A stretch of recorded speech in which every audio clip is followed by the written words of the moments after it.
If you're experiencing the Cloud Save Error 2026 in League of Legends, this guide will help you troubleshoot and resolve the issue. Follow these steps to get back to gaming smoothly. Step 1. Check server status. Visit the official League of Legends server status page to determine if there are any ongoing server issues. If the servers are down, you may need to wait until they are back online. Step 2. Restart the game. Close League of Legends completely and restart it. Sometimes, a simple restart can resolve temporary glitches that cause errors. Step 3. Update the game. Ensure that your League of Legends client is up to date. Launch the client and allow it to download any available updates.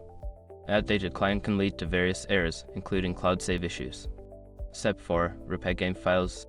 Open the League of Legends client, go to the settings menu, and select the option to repair game files. This process will check for any corrupted files and replace them, which can help fix the cloud save error. Step 5. Reinstall the game. If the previous steps do not resolve the issue, consider uninstalling and then reinstalling League of Legends.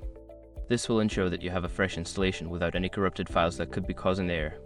By following these steps, you should be able to fix the Cloud Save Error 2026 and return to enjoying your games.